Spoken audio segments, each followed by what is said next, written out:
Salut, bienvenue dans la quotidienne. Marquinhos, hier, fêtait ses 25 ans et forcément, c'était la teuf ambiance fête foraine. Il avait invité tous ses coéquipiers parisiens. Neymar, qui a pris 3 matchs de suspension après avoir frappé un supporter rennais, rappelez-vous, eh bien, il a lui aussi joué le jeu. Et franchement, le supporter, il s'en sort pas si mal, parce que Neymar, il a un sacré bon coup droit quand même.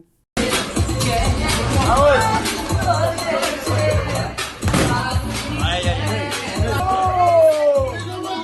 Et puis au pire des cas, si Neymar il en a vraiment marre du foot, de la Ligue 1 et qu'il veut tout arrêter, il peut toujours se reconvertir dans la chanson en doublure de Lady Gaga. C'est pas mal.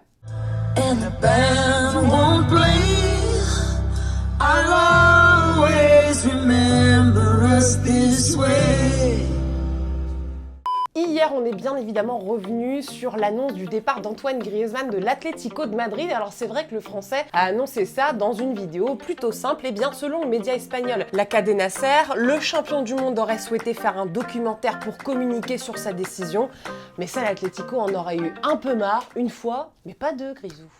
Revenons-en au terrain. Hier, je vous demandais quel club serait le mieux adapté pour Antoine Griezmann la saison prochaine. C'est vrai qu'on a beaucoup vu, lu et entendu le FC Barcelone, mais vous avez des solutions pour Antoine. Eh bien, Jean-J, toi, tu lui conseilles le PSG.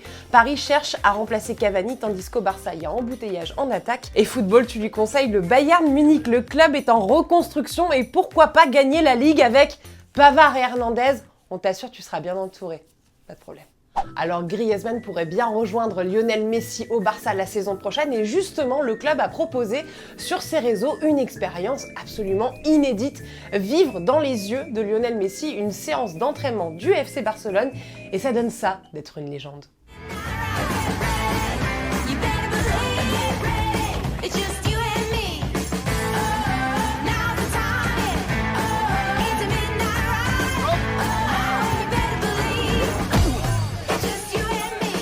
Petite pause fraîcheur, ça faisait longtemps qu'on n'avait pas vu un Bean Challenge, mais là quand il s'agit de Samuel Eto'o, Tim Cahill, Cafu et d'autres légendes, là on s'en passe pas.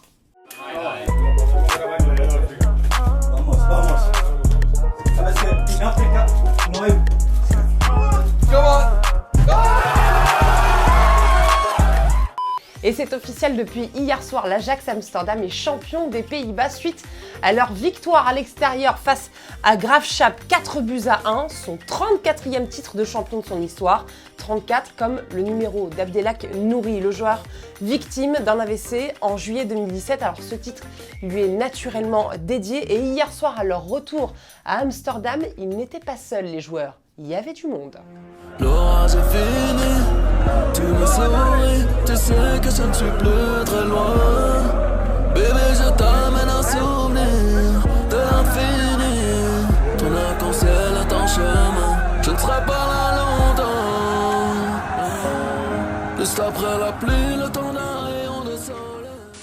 Autre victoire importante hier en Angleterre en Championship. Le Derby County de Frank Lampard s'est imposé 4-2 face aux Leeds de Marcelo Bielsa et va donc pouvoir jouer la finale des playoffs pour obtenir une place en Première Ligue la saison prochaine. C'était pas franchement l'amour fou entre Marcelo Bielsa et Frank Lampard, rappelez-vous. Bielsa avait été critiqué pour avoir espionné ses adversaires, ce qui a valu un joli chambrage au coup de sifflet final des joueurs de Derby.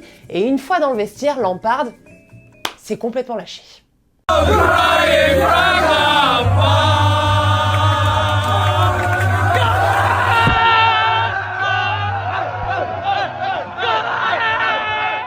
Et puis ça bouge à Lyon. 10 ans après son départ du club, Juninho pourrait bien en devenir le directeur sportif. Il se serait même déjà mis au travail, ça c'est selon les informations de l'équipe. Il aurait commencé à analyser l'effectif lyonnais et les recrues possibles. Sa prise de fonction pourrait se faire à la fin de la saison. Alors est-ce que selon vous c'est une bonne idée, Juninho, directeur sportif de l'Olympique lyonnais? On choisira demain de vos commentaires. La quotidienne c'est déjà fini. Oh non. Si c'est possible, mais c'est pas grave, on revient demain. Et puis il y a toujours un cadeau à gagner, le maillot de Benjamin Lecomte qui est dédicacé. Et il y en a un autre. Il y a le maillot des Lyonnaises qui sera porté samedi lors de la finale de la Ligue des Champions. On se quitte en images et en musique. On voulait souhaiter un joyeux anniversaire à Ousmane Dembélé. C'était hier, mais du coup, joyeux anniversaire en retard, Ousmane.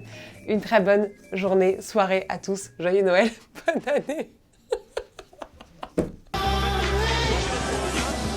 You got work as you say.